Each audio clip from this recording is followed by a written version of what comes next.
Yes, അങ്ങനെ നമ്മൾ finally ട്രാവലിങ്ങും കാര്യങ്ങളൊക്കെ കഴിഞ്ഞിട്ട് തിരിച്ച് നമ്മുടെ പഴയ യൂഷ്വൽ സെറ്റപ്പിലേക്ക് തന്നെ തിരിച്ചെത്തിയിരിക്കുക തന്നെയാണ്. ആൻഡ് ഇന്ന് നമ്മൾ അതുപോലെ തന്നെ എടുത്തു പറയുന്ന മറ്റൊരു കാര്യം തന്നെയാണ്, എൻ്റെയും ചൈൽഡ്ഹുഡിലെ വലിയൊരു മെമ്മറി ആയിട്ടുള്ളൊരു ഫ്രാഞ്ചൈസ് തന്നെയായിരുന്നു കുൻഫു പാൻഡയുടെ ഫിലിംസ് തന്നെ.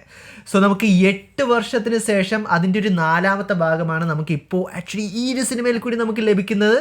സോ ഇന്ന് നമ്മളിവിടെ നോക്കാൻ പോകുന്നത് എങ്ങനെയുണ്ട് നമ്മുടെ ഒറിജിനൽ ആ ഒരു ട്രിയോളജി വെച്ച് നോക്കുകയാണെങ്കിൽ ഈ ഒരു 4ാമത്തെ സിനിമ കാണേണ്ട സിനിമയാണോ അല്ലെങ്കിൽ ഈ സിനിമ നിങ്ങൾ ജസ്റ്റ് അവോയ്ഡ് ചെയ്യേണ്ട ഒരു സിനിമയാണോ എന്നതൊരു കാര്യം തന്നെയാണ് നമ്മൾ ഇന്ന് ഈ വീഡിയോയിൽ നോക്കാൻ പോകുന്നത്. അപ്പോൾ കൂടുതൽ കാര്യം പറഞ്ഞ് ആഘടിപ്പിക്കാതെ നമുക്ക് തുടങ്ങിക്കളയാം. സോ ഞാൻ നേരത്തെ നിങ്ങളോട് ഓരോരുത്തരോടും പറഞ്ഞതുപോലെ തന്നെ എൻ്റെ ഒരു ചൈൽഡ്ഹുഡ് മെമ്മറി തന്നെയാണ് ഈ ഒരു കുൻഫു പാൻഡയുടെ ഈ ഒരു ട്രിയോളജി തന്നെ. കാരണം എന്ന് പറഞ്ഞാൽ കൊച്ചിലെ മുതലേ ഞാൻ കണ്ടുവന്നിട്ട് എനിക്ക് ഏറ്റവും കൂടുതൽ ഇഷ്ടപ്പെട്ടിട്ടുണ്ടായിരുന്ന ഒരു ഫ്രാഞ്ചൈസ് തന്നെയാണ്. പിന്നെ നമുക്ക് അറിയാവുന്ന ഒരു കാര്യം തന്നെയാണ്, ഇപ്പോൾ ഹോളിവുഡിലേക്ക് നോക്കിയാൽ അവർ ഏറ്റവും കൂടുതൽ ചെയ്തിട്ടുള്ളത് നമ്മുടെ നൊസ്റ്റാൾജി എടുത്തിട്ട് അത് ക്യാഷ് ആക്കുവാണ് അവർ പൊതുവേ ചെയ്തിട്ടുള്ളത്. നമ്മൾ ഇതിനു മുമ്പും പല സിനിമകൾ ചെയ്യുന്നത് നമ്മൾ കണ്ടിട്ടുണ്ട്. സോ അങ്ങനത്തെ ആ ഒരു പെർസ്പെക്റ്റീവിൽ വെച്ച് നമ്മൾ നോക്കുവാണെങ്കിൽ എങ്ങനെയുണ്ട് ഈ ഒരു 4ാമത്തെ സിനിമ എന്നുള്ളൊരു കാര്യത്തിലേക്ക് നമ്മൾ നോക്കുവാണെങ്കിൽ എനിക്ക് പേഴ്സണലി എനിക്ക് തോന്നിയിട്ടുള്ളൊരു കാര്യം, ആ ഒരു ട്രിയോളജിയുടെ അത്രയും എന്താണെങ്കിലും ഈ സിനിമയ്ക്ക് എത്താൻ സാധിച്ചിട്ടില്ല. അത് എന്തുകൊണ്ടാണെന്ന് ചോദിച്ചു കഴിഞ്ഞാൽ, ഒന്നാമത്തെ കാര്യം ഇതിനൊരു 4ാം പാർട്ട് വേണമെന്ന് ഈവൻ ഫാൻസ് പോലും അത് ആവശ്യപ്പെട്ട കാര്യമായിട്ട് എനിക്ക് തോന്നിയിട്ടില്ല. എന്നോട് ചോദിച്ചു കഴിഞ്ഞാലും എനിക്ക് ആ ഒരു ട്രിയോളജിയിൽ ഞാൻ സാറ്റിസ്ഫൈഡ് ആയിരുന്നു.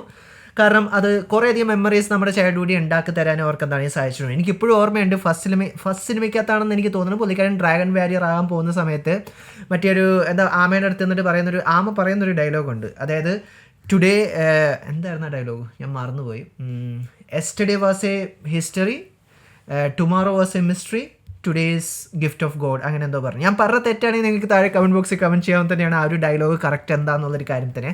സോ അതുകൊണ്ട് തന്നെ ഇതേപോലെ തന്നെ കുറേയധികം നമുക്കെന്താ മെമ്മറബിൾ ആയിട്ടുള്ള മൂമെൻറ്റ്സ് ഈ ഒരു സിനിമയുടെ ഫ്രാഞ്ചൈസിയിൽ നമുക്ക് കാണാൻ സാധിച്ചിട്ടുണ്ടായിരുന്നു. സോ 4ാമത്തെ ഒരു സിനിമയുടെ ആവശ്യം ഉണ്ടായിരുന്നോ എന്ന് ചോദിച്ചു കഴിഞ്ഞാൽ എനിക്ക് പേഴ്സണലി എനിക്ക് തോന്നിയില്ല. പക്ഷേ എന്നാലും നമുക്ക് കിട്ടിയതിൽ ഞാൻ സന്തുഷ്ടം തന്നെയാണ്. പക്ഷേ ഇതിനു മുമ്പ് നമ്മൾ കണ്ടിട്ടുണ്ടായിരുന്ന ആ ഒരു 3 സിനിമ വെച്ച് നമ്മൾ നോക്കിക്കഴിഞ്ഞാൽ എന്താണെങ്കിലും ഈ ഒരു സിനിമ അതിൻ്റെ അടുത്ത് എന്താണെങ്കിലും എത്താൻ അവർക്ക് സാധിച്ചിട്ടില്ല. അതാണ് എനിക്ക് ഈ സിനിമ കണ്ടതിനപ്പോൾ എനിക്ക് ഹോണസ്റ്റ്ലി എനിക്ക് തോന്നിയിട്ടുള്ളൊരു കാര്യം തന്നെ.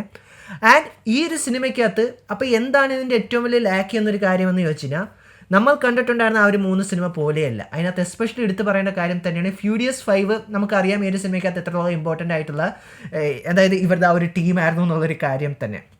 അതായത് ആൻ്റലീന ജോളി, ജാക്കി ചാൻ, പിന്നെ ജാക്ക് ബ്ലാക്കിൻ്റെയൊക്കെ ആ ഒരു ടീം വരുമ്പോൾ തന്നെ നമുക്ക് അറിയാവുന്നൊരു കാര്യം തന്നെയാണ്. പക്ഷേ ഫ്യൂരിയസ് 5 ഈ ഒരു സിനിമയ്ക്കകത്ത് നമുക്ക് കാണാൻ കഴിഞ്ഞിട്ടില്ല.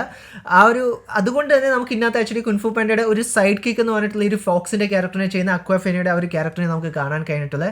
സോ അതുകൊണ്ട് തന്നെ ഫിലിം സ്റ്റാർട്ട് ചെയ്യുമ്പോൾ നിങ്ങൾ ആ ഒരു 3 സിനിമ കണ്ടിട്ടുള്ളൊരു ഫാനാണ് നിങ്ങളെങ്കിൽ നിങ്ങൾക്ക് തോന്നിപ്പോകും എന്തൊക്കെയോ എവിടെയൊക്കെയോ ഞാൻ മിസ് ചെയ്യണുണ്ടോ എന്നുള്ളൊരു കാര്യം തന്നെ. ചിലപ്പോൾ സിനിമയുടെ ബഡ്ജറ്റ് അവർ കുറച്ചതുകൊണ്ടായിരിക്കാം. പക്ഷെ എന്നാലും ആനിമേഷനും ക്വാളിറ്റിയിലൊക്കെ പോവുകയാണെങ്കിൽ അതൊക്കെ അവർ ടോപ്പ് നോച്ച് ആയിട്ട് ചെയ്തു എന്നുള്ളൊരു കാര്യം തന്നെയാണ് എനിക്ക് പേഴ്സണലി എനിക്ക് തോന്നിയിട്ടുണ്ടായിരുന്നത്. ആൻഡ് ഈ ഒരു സിനിമയ്ക്കകത്ത് നമുക്കൊരു സോസറർ ആയിട്ടുള്ളൊരു വില്ലനെയാണ് നമുക്ക് ലഭിക്കുന്നത്. അതായത് കമീലിയൻ എന്നാണ് ആ ഒരു വില്ലൻ്റെ പേര്. ആ ഒരു വില്ലന് സത്യം പറഞ്ഞാൽ ഷേപ്പ് ഷിഫ്റ്റ് ചെയ്തിട്ട് ഇതിനു മുമ്പ് കുൻഫു പാൻഡ് തോപ്പിച്ചിട്ടുള്ള ആരായിട്ട് വേണമെങ്കിലും മാറാനും സാധിക്കും. ആൻഡ് ഈ ഒരു ലോജിക്ക് എനിക്ക് അത്ര നല്ല രീതിയിൽ തന്നെ എനിക്ക് വർക്കൗട്ടായിട്ട് എനിക്ക് തോന്നിയിട്ടില്ല. കാരണം വീണ്ടും ഞാൻ പറയുന്നു, വീണ്ടും ഈ ഒരു സിനിമയ്ക്കകത്ത് തന്നെ കുറേയധികം ലൈൻസ് ഉണ്ടായിരുന്നു. കാരണം എന്ന് പറഞ്ഞാൽ now our battle will be legendary എന്നുള്ളൊരു കാര്യം, finally you meet my match, അങ്ങനെയൊക്കെ പറയുന്ന കാര്യങ്ങളെല്ലാം സത്യം പറഞ്ഞാൽ കുൻഫു പാൻഡ് എന്ന് നമുക്ക് ലഭിച്ചിട്ടുണ്ടായിരുന്ന ഡയലോഗ്സും കാര്യങ്ങളും എല്ലാം തന്നെയാണ്. സോ അതിൽ നിന്ന് നമ്മൾ ഇതിലേക്ക് പോകുമ്പോഴത്തേക്കും ആ ഒരു ഹാർട്ട് സിനിമയ്ക്കകത്തുണ്ടെന്ന് എനിക്ക് പേഴ്സണലി എനിക്ക് തോന്നിയിട്ടില്ല. ഇനി സിനിമയുടെ പോസിറ്റീവ്സിലേക്ക് നമുക്ക് പോവാം.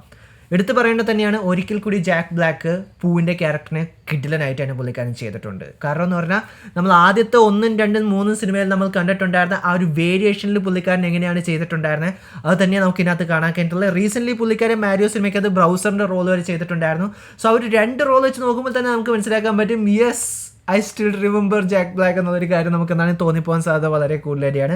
ആൻഡ് വോയിസ് ആക്ടിങ് അവർക്ക് സൂപ്പറായിട്ട് തന്നെ ചെയ്യാൻ കഴിഞ്ഞിട്ടുണ്ട്. പിന്നെ ഈ സിനിമയ്ക്കകത്ത് പ്രൊമിനൻ്റ് ആയിട്ടുള്ള മറ്റൊരു വോയിസ് ആക്ടർ അക്വാഫീനിയ തന്നെയാണ്. ആൻഡ് അക്വാഫീനിയ പുള്ളിക്കാരുടെ എല്ലാ സിനിമയിലും നമ്മൾ കാണുന്ന പോലെയുള്ളൊരു ഇത് തന്നെ എനിക്ക് ഭയങ്കര സർപ്രൈസിങ് ആയിട്ടൊന്നും എനിക്ക് തോന്നിയില്ല. പക്ഷെ എന്നാലും ഓവറോൾ വലിയ കുഴപ്പമില്ലാത്ത വോയിസ് ആക്ടിങ് തന്നെയായിട്ടാണ് എനിക്ക് തോന്നിയിട്ടുണ്ടായിരുന്നത്. അത് കൂടാതെ തന്നെ സിനിമയ്ക്കകത്ത് കുറേയധികം നല്ല രീതിയിൽ തന്നെ ഹൈ ബഡ്ജറ്റിലുള്ള കുറേ ആക്ഷൻ സീക്വൻസ് നമുക്ക് കാണാൻ കഴിഞ്ഞിട്ടുണ്ട്.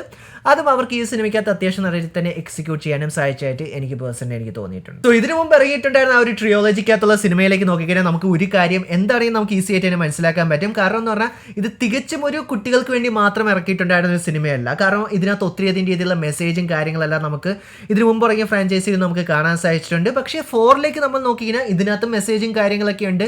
ചേഞ്ച് എപ്പോഴും എല്ലായിടത്തും ഉണ്ടാകണം എന്നുള്ളൊരു കാര്യം തന്നെയാണ് ഈ ഒരു സിനിമയ്ക്കകത്ത് അവർ കൂടുതൽ നല്ല രീതിയിൽ തന്നെ ഒരു മെസ്സേജ് ആയിട്ട് നമ്മളെ കാണിച്ചു തന്നിട്ടുള്ളൊരു കാര്യം തന്നെ. പക്ഷേ ഇത് കുറച്ചുകൂടി കൂടുതൽ കിഡ്സിന് ഓറിയൻറ്റഡ് ആയിട്ടുള്ളൊരു സിനിമയായിട്ട് എനിക്കിത് കണ്ടു കഴിഞ്ഞപ്പോൾ എനിക്ക് പേഴ്സണലി എനിക്ക് തോന്നിയിട്ടുണ്ടായിരുന്നു. കാരണം ഇതിന് മുമ്പുണ്ടായിരുന്ന ഒരു ട്രിയോളജിയിലേക്ക് നമ്മൾ നോക്കിയാൽ അത് സത്യം പറഞ്ഞാൽ ഒരു എന്താ പറയുക ഒരു കിഡ്സിനും എൻജോയ് ചെയ്യാൻ പറ്റും, അവരുടെ പാരൻസിനും എൻജോയ് ചെയ്യാൻ പറ്റുന്നൊരു കാര്യം അവർക്ക് കൊണ്ടുവരാൻ സാധിച്ചിട്ടുണ്ടായിരുന്നു. ഇനി ലാസ്റ്റ് ബട്ട് നോട്ട് ലീസ്റ്റ് ഉള്ളൊരു കാര്യം, സിനിമ നല്ല രീതിയിൽ തന്നെ ഹ്യൂമറസും കോമഡിയുമായിരുന്നു. ആദ്യത്തെ സിനിമ പോലെ മൂന്നാമത്തെ സിനിമ വരെ നമുക്ക് കാണാൻ കഴിഞ്ഞിട്ടുള്ള നല്ല രീതിയിൽ തന്നെ അവർക്ക് കുറേയധികം നല്ല രീതിയിൽ തന്നെ ജോക്സ് അവർക്ക് ഇൻക്ലൂഡ് ചെയ്യാൻ സാധിച്ചിട്ടുള്ള കാര്യം തന്നെയായിരുന്നു. പക്ഷേ 4ാമത്തെ സിനിമയിലേക്ക് നമ്മൾ നോക്കിയാൽ ജോക്സ് ഉണ്ട്, ഹ്യൂമർ ഉണ്ട്, കാര്യങ്ങളൊക്കെ ഉണ്ട്. പക്ഷേ അത് എന്താ പറയണ്ടത്, ഇപ്പോഴത്തെ ലേറ്റസ്റ്റ് ഹോളിവുഡ് ജെൻസി എന്നുള്ള രീതിയിലുള്ളൊരു സ്ക്രിപ്റ്റ് റൈറ്റിംഗ് ആണ് നമുക്ക് കാണാൻ കഴിഞ്ഞിട്ടുള്ളത്. സോ അതുകൊണ്ട് തന്നെ എത്ര പേർക്ക് അത് ഇഷ്ടപ്പെടുന്നൊരു കാര്യം എനിക്കറിയില്ല. കുറച്ചുകൂടി ജോക്സും ഹ്യൂമറും അവർക്ക് ഇമ്പ്രൂവ് ചെയ്യേണ്ടതായിട്ടായിരുന്നു എനിക്ക് പേഴ്സണലി എനിക്ക് തോന്നിയിട്ടുണ്ടായിരുന്നു. സോ അതുകൊണ്ട് തന്നെ നമ്മുടെ ഈ ഒരു സിനിമയുടെ ഫൈനൽ റേറ്റിംഗ് എത്രയാണെന്ന് വെച്ചാൽ ഇറ്റ്സ് അബ്സല്യൂട്ട്ലി 5 ഔട്ട് ഓഫ് 10 എന്ന് ഞാൻ പറയും. ഒരു ഡീസൻറ്റ് സിനിമയായിട്ടാണ് എനിക്ക് പേഴ്സണലി എനിക്ക് തോന്നിയിട്ടുണ്ടായിരുന്നത്. പക്ഷെ ഒരിക്കലും നമുക്ക് ആ ഒരു ട്രിയോളജി ആയിട്ട് കമ്പയർ ചെയ്യാൻ പറ്റില്ല. ഇനിയിപ്പോൾ ഈ 4 സിനിമ വെച്ച് നമ്മൾ നോക്കുകയാണെങ്കിൽ അതിനകത്ത് ഏറ്റവും ലാസ്റ്റ് കുൻഫു പാണ്ട 4 തന്നെ വരുള്ളൂ എന്നാണ് എനിക്ക് പേഴ്സണലി എനിക്ക് തോന്നിയിട്ടുണ്ടായിരുന്നത്. ഇനി ഒരു 5ാം പാർട്ട് നമുക്ക് കിട്ടുവാണെങ്കിൽ ഫ്യൂരിയസ് 5 അവർ തിരിച്ചു കൊണ്ടുകഴിഞ്ഞാൽ നമുക്ക് ആ ഒരു നൊസ്റ്റാൾജിയ ഫീലിംഗ് നമുക്ക് തിരിച്ചു വരുമെന്നാണ് എനിക്ക് പേഴ്സണലി എനിക്ക് തോന്നിയിട്ടുള്ളത്. അതുകൂടാതെ തന്നെ അവർക്ക് സ്ക്രിപ്റ്റും കുറച്ചും കൂടി നന്നാക്കേണ്ട കാര്യം തന്നെയാണ്. സോ ഇതെല്ലാം തന്നെയാണ് എൻ്റെ കുൻഫു പാണ്ടയുടെ 4ാം പാർട്ടിൻ്റെ എൻ്റെ ഒപ്പീനിയൻ എനിക്ക് നിങ്ങളായിട്ട് പങ്കുവയ്ക്കാനുള്ളത്. നിങ്ങളുടെ അഭിപ്രായങ്ങളെല്ലാം നിങ്ങൾക്ക് താഴെ കമൻറ്റ് ബോക്സിൽ കമൻറ്റ് ചെയ്യാവുന്ന തന്നെയാണ്. നിങ്ങളുടെ ഏറ്റവും ഫാൻ ഫേവറേറ്റ് പാർട്ട് ഏതായിരുന്നു കുൻഫു പാണ്ടയുടെ? നിങ്ങൾക്ക് ഏറ്റവും കൂടുതൽ ഇഷ്ടപ്പെട്ടിട്ടുണ്ടായിരുന്ന പാർട്ട് ഏതായിരുന്നു? നിങ്ങളുടെ ഫേവറേറ്റ് നിങ്ങൾക്ക് എൻ്റെ പോലെ തന്നെ എന്തെങ്കിലും ഡയലോഗ്സ് നിങ്ങൾക്ക് ഇപ്പോൾ ഓർമ്മയുണ്ടോ എന്നുള്ള കാര്യങ്ങളെല്ലാം കമൻറ്റ് ബോക്സിൽ കമൻറ്റ് ചെയ്യാവുന്ന തന്നെയാണ്. സോ വീഡിയോ ഇഷ്ടപ്പെട്ട ലൈക്കും ഷെയർ ചെയ്യാൻ തന്നെയാണ്, ഇഷ്ടപ്പെട്ടില്ലെങ്കിൽ നിങ്ങൾക്ക് ഡിസ്ലൈക്ക് ചെയ്യാൻ തന്നെയാണ്. So stay safe guys, see you guys next episode.